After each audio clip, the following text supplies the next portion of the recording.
welcome everyone. Some of you are new to MOBTS. So I'm the president of MOBTS, the Management and Organizational Behavior Teaching Society. I'm also Dean of the J. Whitney Bunting College of Business at Georgia College and State University. And welcome to our first Inside the Manuscript.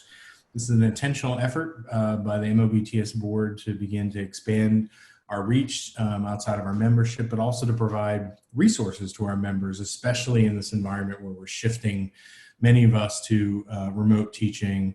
And what better way to kick off the first inaugural Inside the Manuscript by examining and experiencing the work of Carolyn Plump and Julia LaRosa on their MTR resource review related to Kahoot, an online interactive learning platform.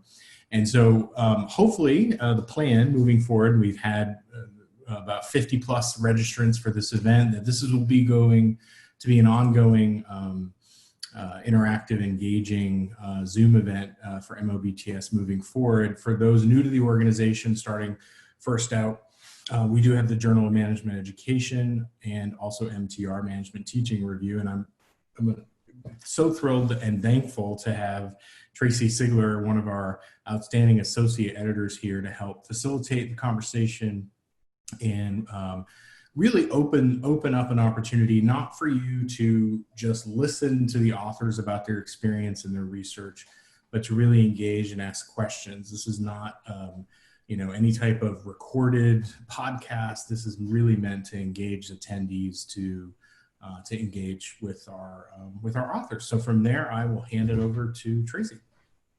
Hi, everybody. Happy to be here with you tonight.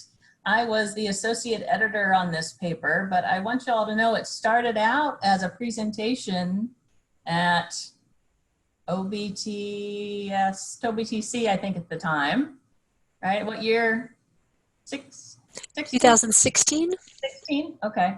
And I was in that session, happened to be, and I think we encouraged them to submit a resource review on Kahoot, because at that time, not a lot of us were doing online, and they were, and they knew what they were doing. So in June of 17, their paper appeared in Management Teaching Review. Kathy Lovelace was the editor there, so I want to acknowledge her. Working with Jane Schmidt-Wilk now, so great team. So I am going to be here in the background to facilitate, to read through questions in the chat, and to try to help you get all you can from Julia and Carolyn's experience. We had a pre-meeting where they told me about how they have adapted to the current situation and how they've used Kahoot in new and exciting ways, and they're going to share that with you tonight. So I'll turn it over to Julia and Carolyn. You'll do a little introduction, right? Great. I'll start. My name's Carolyn Plump, and I'm an associate professor at LaSalle University, as you can see from my visual background. And I started in academia in 2012. Prior to that, I was a practicing lawyer. So I'm teaching business law and management courses at LaSalle. And hi to everybody from warm and sunny Arizona. I am Julia LaRosa. I teach in the management department at Arizona State University. I'm also what they call a teaching lead, which just means for our department of about 100 management professors, I'm the go-to gal for everything teaching and learning. But prior to coming to ASU 3 years ago, I got my doctorate and taught at Drexel University for 14 years. So many of you are familiar from my time on the East Coast. And I think it's about 110 today, in case you're wondering, but no humidity. All right, I'll go ahead and start with the screen share of the slideshow. But as both everybody said, this is really meant to be informal. So we prepared slides to kind of talk through, but we hope to do 2 live presentations, one where those of you who want to participate can do a Kahoot, and a second one where I will show you how you go ahead and create questions and take you through that so you can see that. So, oops. So just as an introduction, it's a free online learning tool, which is great. Who doesn't love a free tool? And it really has lots of different question formats. As we go through the different question formats, we'll talk about which ones are you actually have to pay for if you want. They've changed it a little bit since we initially did this. Initially, it used to be all free, and now they've started adding for some services you have to pay for. So we'll talk about those a little bit as we go on. It also functions remote, and it also functions synchronously between in-class and remote. If any of that's how we're teaching at ASU. So we're going to do an online demonstration to start this off. And so if you have a mobile phone, smartphone, iPad, or computer, and you want to, a computer separate from this one, that you want to use, go ahead and use that. And in a second, I'm going to show you what you'll see, and then Julie's going to launch it. So what happens is you just go to Kahoot it. So that KAHOOT.IT. You don't have to download anything and just open it. You'll see this screen right here that asks for a game pin. You enter the game pin that Julia will give you in a moment, and then you enter. And you also have to enter your name or initials or nickname, whatever you want to use. And once we get going, you'll start to see these other two screens. The question will look like this on the computer screen, and then your answer options will be on this device. So Julia, I'm going to stop sharing if you want to go ahead. Do you want me to turn on the music? Because there is kind of tacky music, but the students seem to like it. Yeah. I just had it turned way down. Now you can hear it.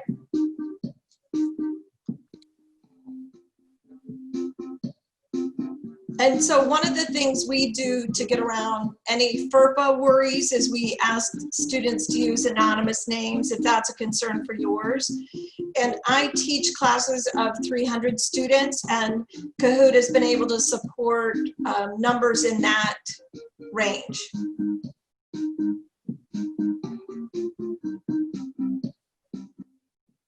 But I think one of the things that I like about it is not only is it engaging, it's engaging for both the students face-to-face as well as the ones online or remote learners. And I think we're all looking for those kinds of applications right now. And for me, somehow I feel like Kahoot is easier for me than polling in Zoom, though we are doing a lot of polling in Zoom. And to add to Julia's comments about easy to use online, when we had to switch to remote learning in the spring, I did have students as part of a study guide create Kahoots in groups, and then they shared them on a discussion board. And students really seem to like that because they got to really go over the content, and then they got to see each other's and take each other's as practice for the test.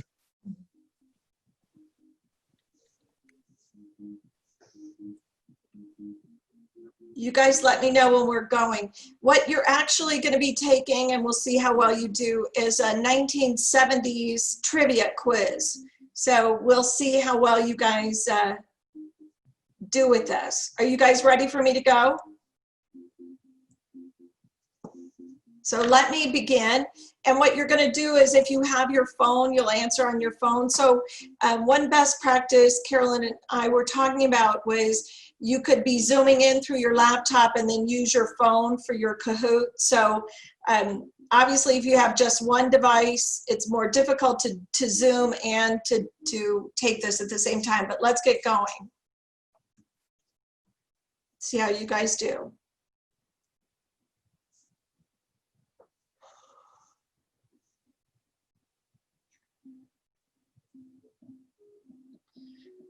And you're going to notice here I have pictures. Kahoot has standardized pictures. They've now created, if you want to get a premium account, you could have your slides put on the screen. So, but they have a lot of pictures that you can use, which is what this picture is. Yay. So we had 16 of you that got this correct. And it's like a trivia game in that the people that do it quickest. So Jason was really quick, followed by Tracy on the draw on this. But let's do another one. You could just see. The other nice thing is if you teach multiple sections, people are focused on winning the game. If you teach multiple sections, you can create a quiz and use the same quiz across sections. You don't have to keep recreating the wheel. But I love what Carolyn's done in terms of allowing students to do this because, again, it supports this multimodal that we're living in. One thing that's nice too is we get to see the results right away. And you immediately know where there might be an issue with students and you can stop and talk about it. And that's incredibly helpful in the context of teaching. And then one other point is you get points for speed and accuracy. So I usually always tell students that too, because at first sometimes they wait and they take their time and answer and think about it. But by the end, they start to participate at a fervent pace when they realize they get more points if they act quickly. Quick. So Paul brings up an excellent point. So on your phone, you just see the colors, and that would be the same way on your laptop if you were doing it that way. That's just a process, okay, on your computer. It's just the way Kahoot runs. So I think it was set up that way so you're focusing on what the teacher's doing. You can obviously, everybody creates their own questions, super easy. And we'll do like a little mini lesson on that for everyone. But to Carolyn's point, I will, if I'm doing this for exam review, I'll toggle this back and forth with a PowerPoint. So I can teach then to, well, this is why the United States maybe was confusing for you, but this is why Britain is the right answer. Or I do the teaching later because everybody's worried about winning. And yay for you, it's all, Tracy's still holding her own here. So we'll keep going. And Carolyn and I were saying, we'll see. The show that set the record, nearly 100 million people turned into it. So let's see what you guys get. 1977, if you can remember that year.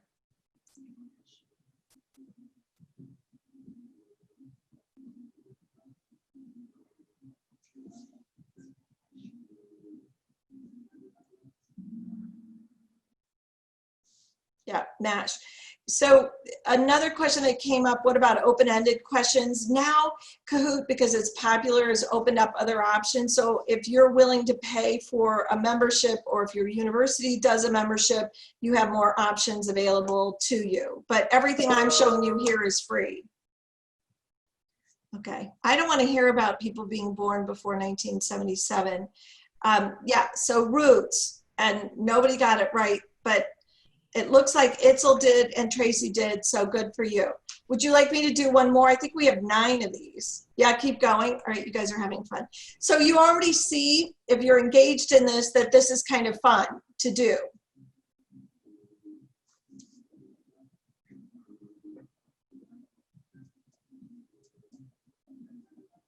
And I actually drove this car. It was my favorite car.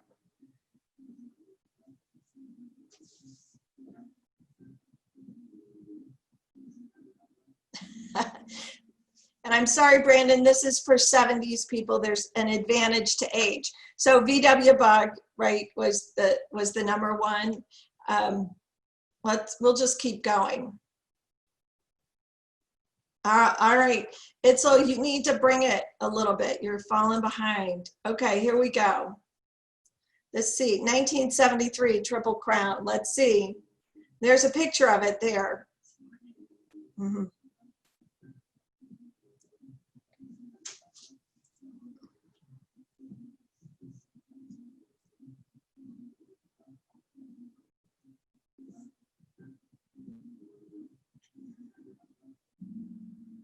Yeah, Secretariat, good. And I'm pondering as I'm giving this, I'm gonna go to the next one. I might even start one of my, we call it ASU Sync, this remote face-to-face with this, because now you're engaged, right? And you're thinking about the answers. And then I could get into a conversation, a mini lecture on each of these questions. You remember this question, XYZ happened, and I think now kind of our mind is open to learning and we want to do it. So it could be an interesting, good engagement. I like Bahar now has a flame next to him. So that's fantastic. Let's try one more. And the other thing I will tell you is I usually give little points of extra credit, but students really like that. Let's see how good people do with this. I can't believe it was 1971.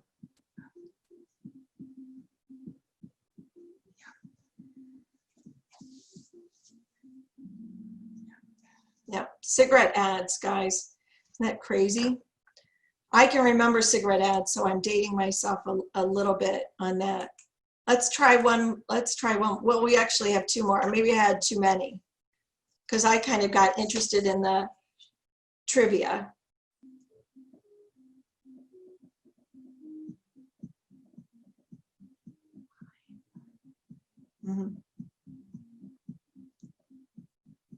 Might be Saturday Evening Post, I think.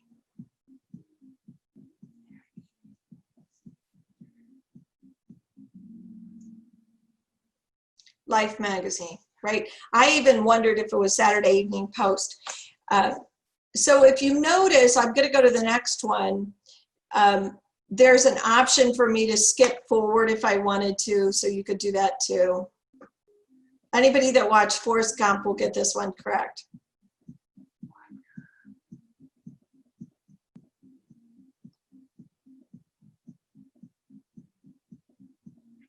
And Deborah asked, can you send a complete Kahoot to someone else to use? The answer is yes. And Carolyn even was able to have students build Kahoots and then share them out with the rest of the class. So there are certainly quizzes that are portable. And I think that that's a really great method too. You could assign teams that they're going to do a review for this quiz or this week and another team for another week, etc. And that could make it fun. I think the only thing to be one.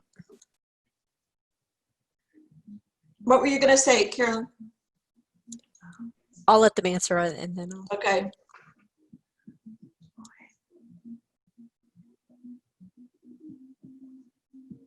I know this one. If you watch the Santa Claus, you might know this one.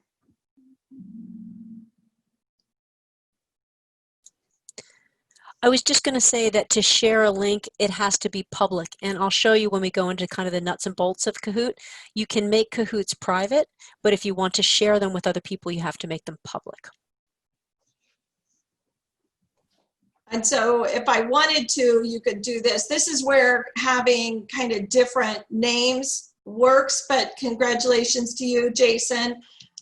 You did well, but I usually will have students use anonymous names, and the only kind of a best practice is no off-color names and or symbols and or emojis.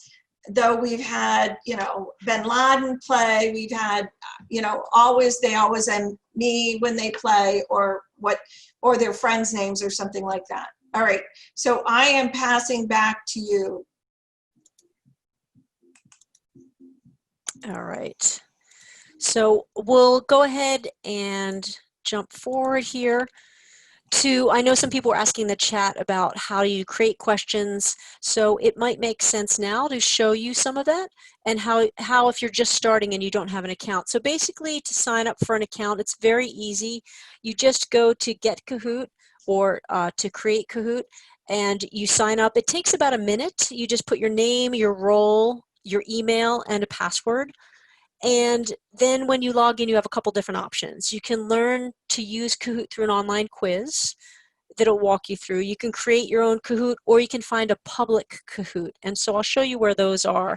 I think it might make sense now for me to just go to Kahoot and show you what happens if you're trying to do it. So I already have an account. So imagine that you already had your account and you click to log in. When you log in, you'll get to this screen. This part right here that says Kahoots, you click on it, it takes you to Kahoots you already have. And if you want to create one, you just click on Create Kahoot. So I'll show you a couple different options. As you can see, anything that has this little crown means it's part of the pro account. But I'll just take you through. I clicked on the fact that I want to create a new Kahoot. I click on this right here to create a title. Let's say this is my demo. I can put a description if I want to, showing people how to use Kahoot. And then you remember that I said that you have options where you can make it available to everyone, or you can make it only available to you. And sometimes I put a image in the beginning that I want to play instead of what you saw, the blank screen with the pin. So once when I did a Charlie and the Chocolate Factory, I had the soundtrack from Willy Wonka playing in the back. Then you just click done and you're ready to add your first question. So let's see, I'm going to do, it's already defaults to a multiple choice question. So let's see, how about, what is your favorite food? I just type that in and then I type in my answers. So I might type pizza, steak, you can tell it's dinner time, I'm hungry, avocado, and my favorite, anything chocolate. And then I click what is the correct answer. This is for a single answer.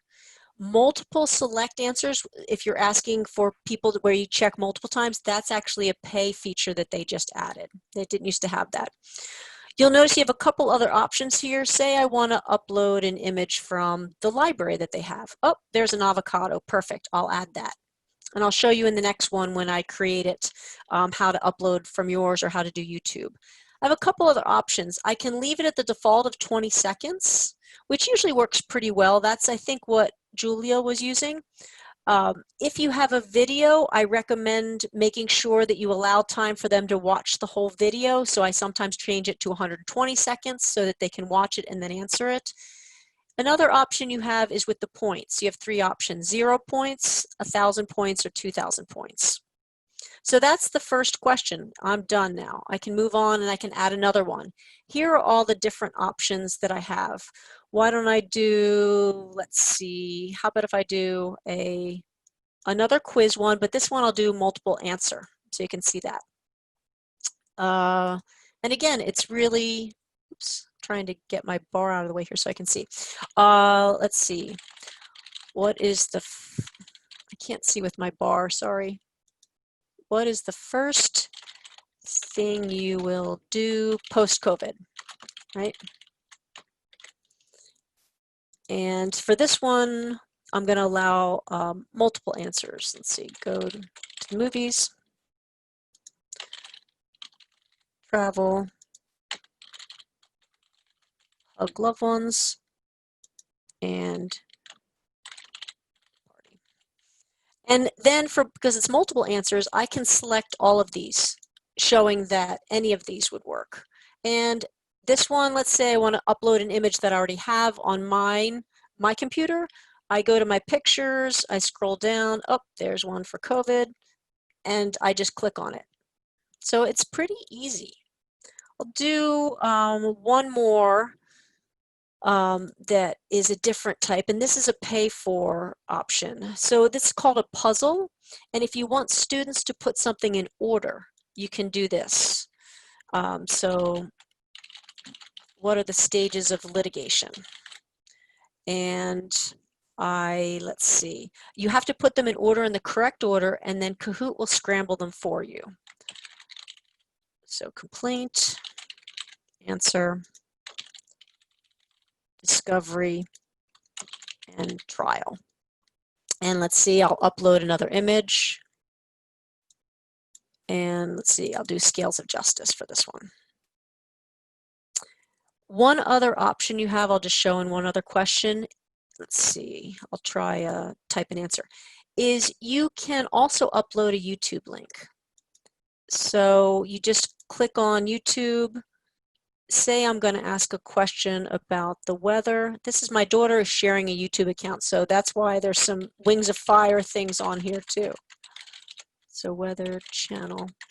Say I wanted to do, oops, I don't know why that did that, sorry.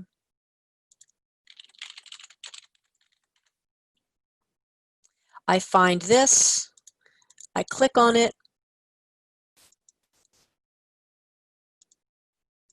I link up back on that, I copied, whoops, I'm sorry.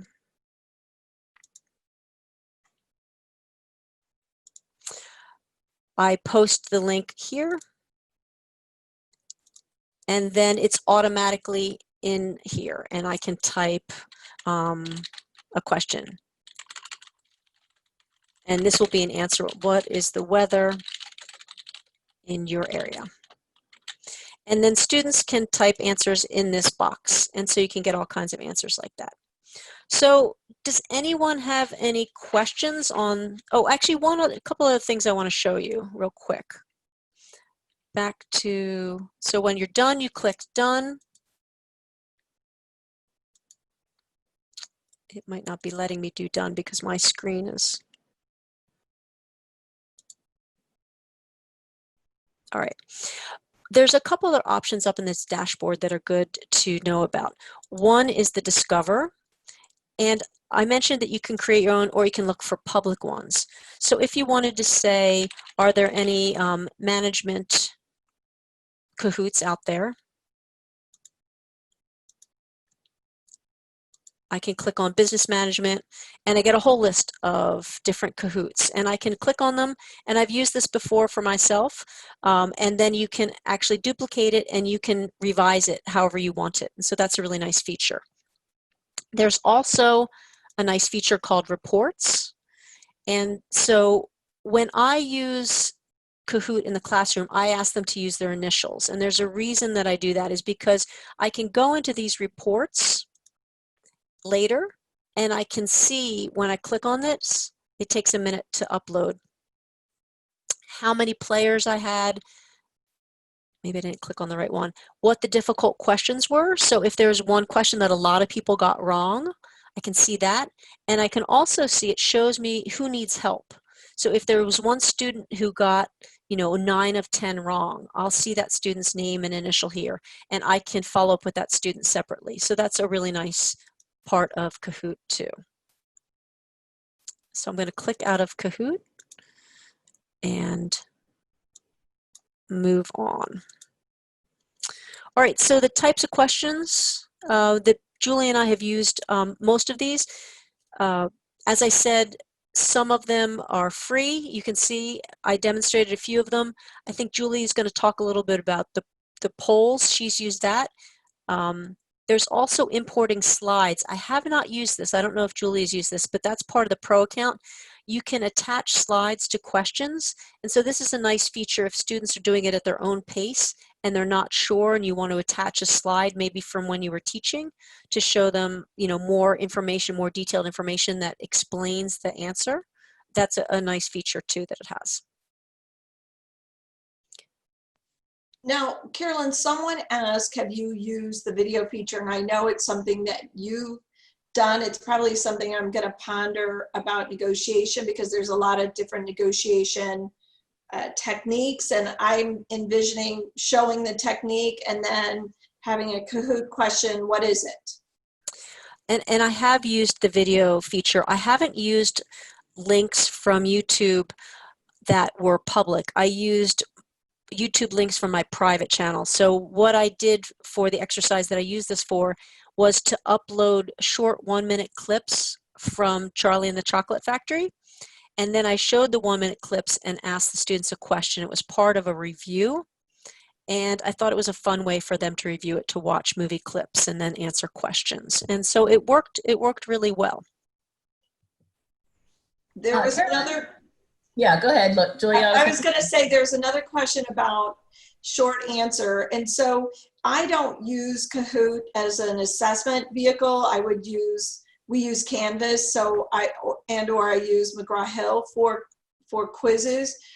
This is more about fun, engagement, anonymous surveys. I use this all the time if I'm touching on issues that potentially are touchy, or let's say I teach international business and we've read an article about the trade talks, I'll have 4 different options that students can answer in terms of opinions. And that way, 300 people are getting involved in a discussion by using Kahoot, but I have never used it to grade.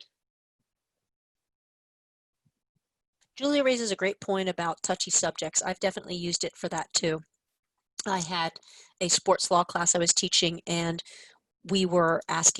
I was taking a poll of students of who agreed with Colin Kaepernick and saw him as a hero, who disagreed with him kneeling and saw him as a villain.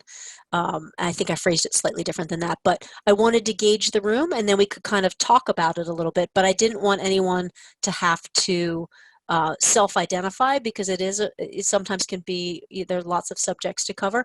So before I introduced that poll question in Kahoot, when we signed in, I made sure to tell everybody to write something anonymous, your initial, write 1, 2, 3 as your initial, or give a fake name. Let's see.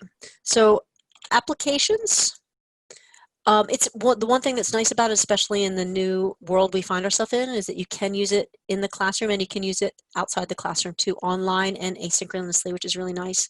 And there's lots of different ways to use it. I have used it to introduce the complete course and talk about an overview. I've also used it for exam review, as I mentioned, with the short video clips. And Julia has used it in real-time polling.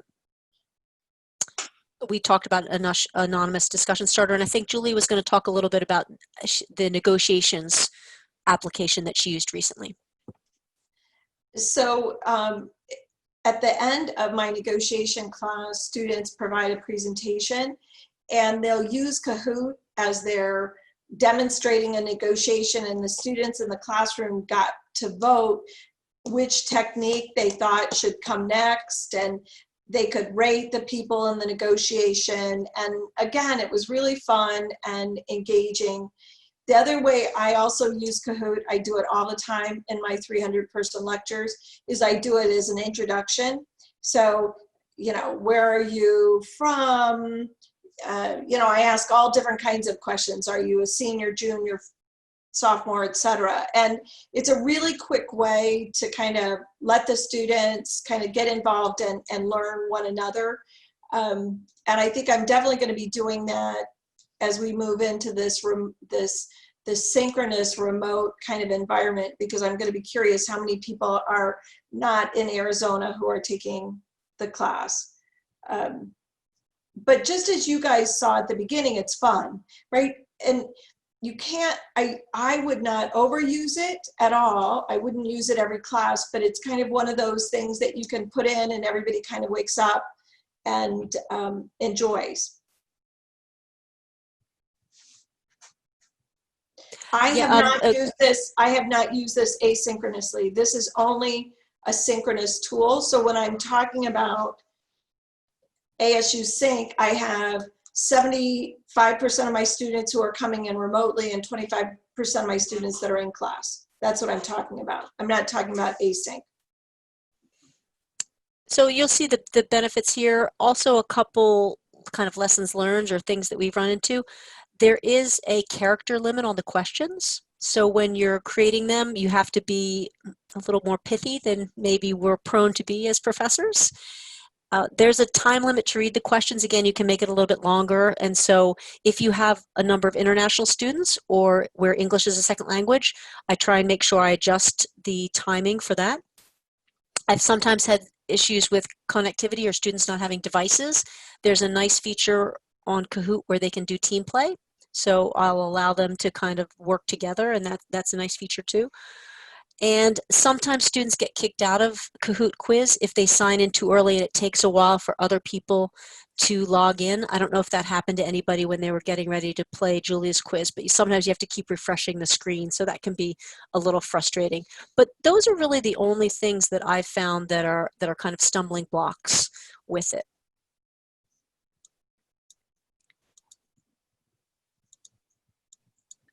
So with that kind of any questions. I wasn't able to read the chat while I was screen sharing. And so there was a slide before that. So go back to the slide previous to this. I think, did we talk about this? Yeah.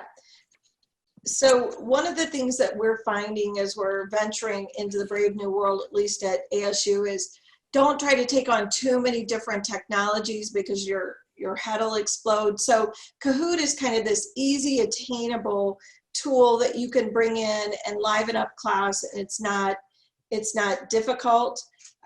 Certainly encourage the G-rated names. Yeah, we said be judicious. I probably wouldn't do it every class. But one technique that I'm doing, I definitely noticed, yeah. I was going to say one technique that I've started to do is at the beginning of a new content sector, I may ask 3 or 4 questions just to kind of gauge how much students know, because my course is a 300 level, so I'm trying to figure out what they remembered from before, and that's useful. And then you could also do the same quiz after and see where people were at if they were gaining knowledge. I don't know if you can see the chat. Somebody asked about, can you talk more about how to use it with Teams? Sure. When you, there's different modes. And so there's what's called classic mode, which is just one player, one device. And then there's team modes where you can assign teams or they can decide on their own. They can, sometimes they just, it's not so formal, and I just have, well, used to have them sit next to each other if they wanted to share one device and talk about it. But you can also assign them to teams. I haven't done the, I have allowed them to work together to share devices, although obviously that won't work in the fall of 2020 with the new social distancing rules. So I'm not a presenter, but I've used Kahoot since I sat in on this presentation and worked on this paper. And so I have students in teams through the whole semester, and I use it as a quiz or exam review. And so they're in teams and they compete against each other and they get very excited. So I don't use it for points or real grades, but it's just a review for the exam, and then the top team maybe gets some extra credit. And there's also Candy is always, or used to be, right, when we could hand things out. I think Charles Fortichari on the phone has used Candy with students, and I've used that too. Candy. They will work for Candy for And sure. I used to use it like when somebody changed in leaderboard or when somebody was on a hot streak. They loved it. Which was, go ahead. Which we saw on the, when we were playing Julia's quiz, we saw the person who went to the top with the little flame. That meant he was on a hot streak. So that's what Charles is referring to when he said a hot streak. So there's a question here about using YouTube, and it's kind of long and I'm not sure I'm going to get it. So somebody want to ask that live? Yeah, this is David Stellick. Can you hear me? I can hear you. The question is, when you have detailed questions you would like to ask within a Kahoot and you cannot fit them even as pithy as you may try to be, or a scenario-based question, such as I think Julia said with regard to negotiation technique, that you want to present a lot of content in a short period of time to ask a question, but then your responses also are going to be truncated because of the character limit. Have you tried using YouTube to showcase the scenario and the responses, and then use Kahoot simply to do a 1, 2, 3, 4 option? Or basically offloading the content of the question and the content of the responses onto a slide or onto a YouTube, and then use Kahoot simply as the response platform? So to your point, I think the video sounds fantastic. What I have done is maybe I'll have a series of questions around one case. So since I'm delivering it, I'll deliver the entire case, right? So a lot of information. You could also do that using a video and then have 3 succinct questions kind of related to the case. So I've done it that way. I have found shorter is better. We had 9 questions, and I don't know if it felt to you all like it was a little long.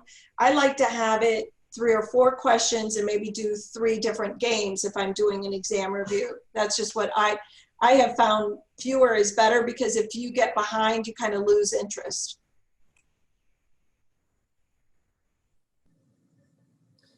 Somebody asked about the cost. Carolyn, do you have the pro account? Yes, the pro account, I just checked the other day. It's $199 for the year, and it is $15 for the month. What I don't know is if you set up a Kahoot by buying a pro account, can you use it outside of that month or that year? And I don't know the answer to that, and I could not find that because I've only used the free account when I've used Kahoot. And there are ways around like the poll, which is typically a pro account requirement to do a poll. There are ways to create your question such that it's a poll, right? You can do true and false, but it can be yes or no in your polling, or you can do multiple choice, kind of like a poll. So there are creative ways around it if you don't want to buy the pro account. There's another question I didn't know the answer to about if you create a Kahoot and you allow it to be public, that means anybody can use it and they can find it in the search. First, is that right? And then do you know if somebody else uses your Kahoot and changes it, or does it go back up then?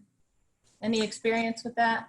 That's a great question. I don't know because I've never received a notice, but I make all my Kahoots private, so that would make sense that I wouldn't get a notice. I have used one person's Kahoot, but I don't know if they ever used it. They never contacted me. So I don't know. Julia, do you have So I'm like you, any experience with Carolyn, I make everything private, but Kahoot began as a K-12 tool. So there'll be times when your students will say, oh, I use this in 4th grade or something. So I think in the K-12 world, there's a lot more sharing that teachers do with one another that is less likely in the higher ed realm.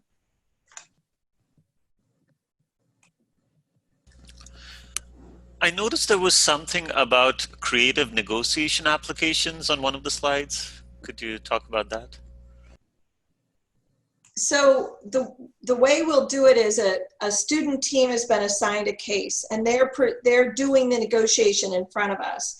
And so 2 minutes into the negotiation, I say, let's do a Kahoot. And in it, there would be 4 different options for techniques for them to try. So distributive technique,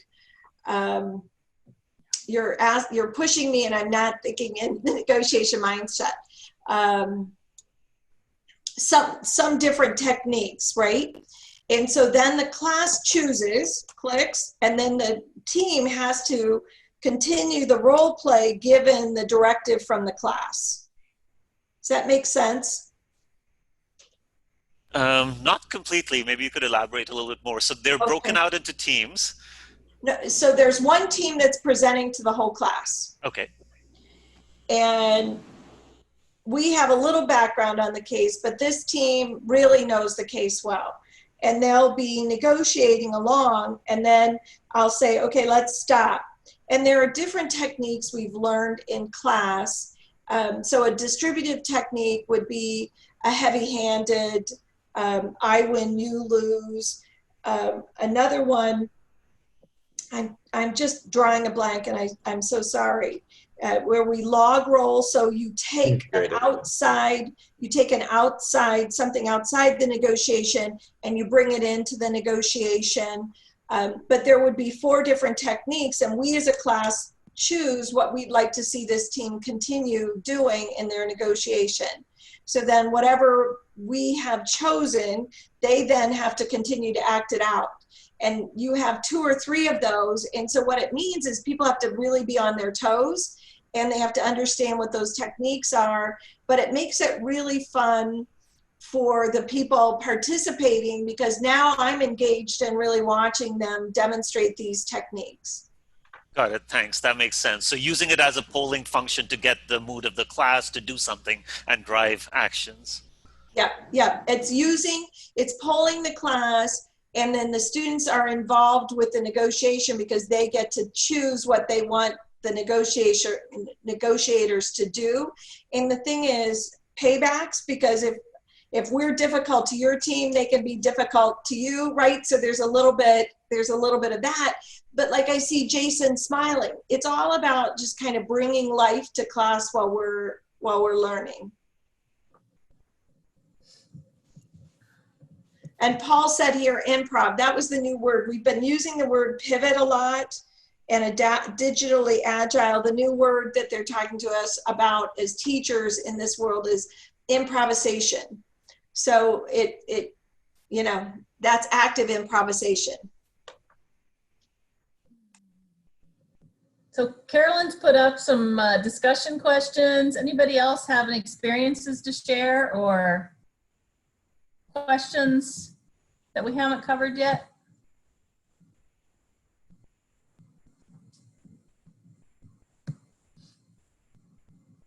Okay, so this is going to be available, right, Brandon, the recording?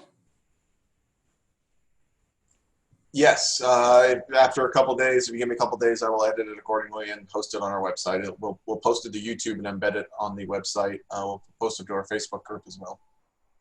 Okay, so we had talked a little bit about continuing the conversation. So if we post it to once it gets posted to the Facebook page, we can continue the conversation. So if you have questions that come up after then, and we have a couple questions here, that we can continue this conversation, and maybe you have some other tools. So someone's using it to summarize topics every week in business ethics. Oh, has anyone compared Poll Everywhere? How does it compare to Poll Everywhere? So I used to use Poll Everywhere. Poll Everywhere's a pay per use was at least that was the experience at Drexel, and it was not as intuitive for me as Kahoot. Kahoot felt easier to me. That's only my experience. And I used Socrative, and it's nice. It's pretty easy to use. It's just not, for some reason, the students seem to like the kind of corny music and the colors of Kahoot. And I like that you can drop in images. You can, at least the first time I haven't used Socrative now for a year or two. They may have updated it, but you didn't used to be able to do that. So it was a little more boring visually, I think, for students than Kahoot was. Has anybody else used other tools that they want to talk about or share with people to compare? We're using Zoom polling all the time right now. That's a big heavy hitter just because that's how the class is being delivered.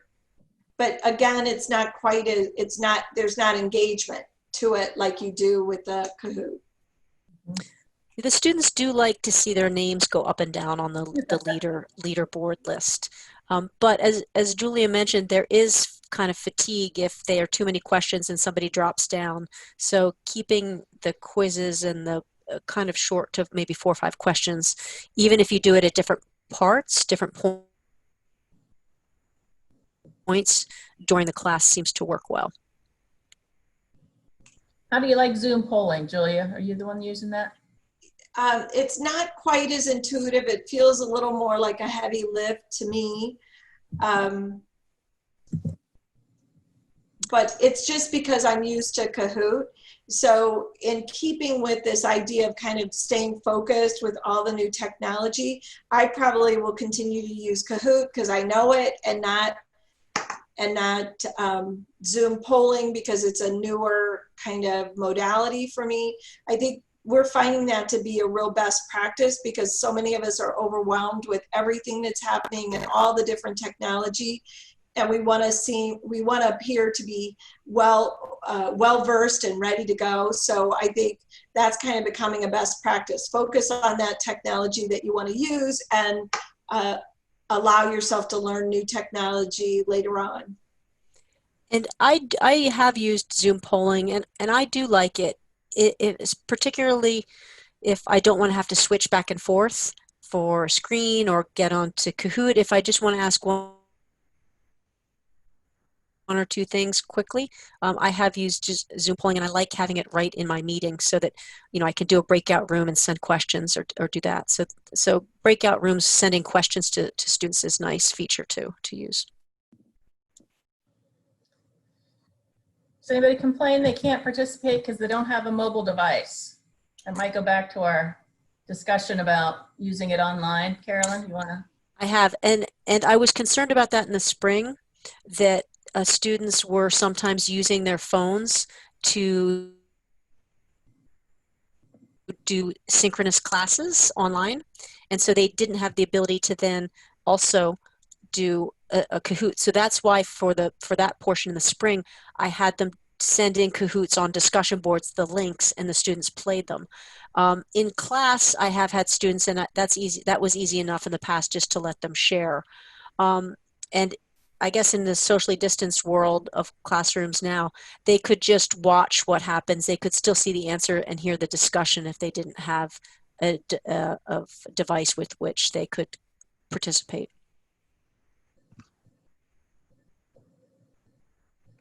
Okay, so somebody asked about the slides. We can make those available somehow. They'll be part of the video, obviously, or the recording that gets posted on Facebook, but we can share the slides as well. So I feel like we're wrapping up at this point. Hopefully you've learned some new things about Kahoot. I certainly have, and thank you to Julia and Carolyn and Brandon and Michael who got us started. Right? And I think it was a success. So hopefully we'll have more of these. Can't remember what they're called. Virtual. Inside the manuscript. Inside the manuscript, yes. So thank you, everybody. Thanks for Brandon for setting everything up. Wonderful session. Thank you so much, Tracy, Julia, and Carolyn. Thank you for kicking this off. This is something we've been wanting to do for a while. It's something that Michael and Gary Stark and I have been talking about for a long time now, and we are honored that you were willing to be the first ever session of this. And this is something that we do plan on offering. We hope moving forward on a monthly basis or so, along with our other events like our Ask Me Anythings, our fireside chats, and anything else we come up with, especially in this increasingly online and virtual landscape. So thank you everybody. If there are no further questions, we're gonna wrap this up, and I'll end up closing out the room. But I appreciate you all showing up, the fantastic turnout, and if you ever have any questions, don't hesitate to reach out to us.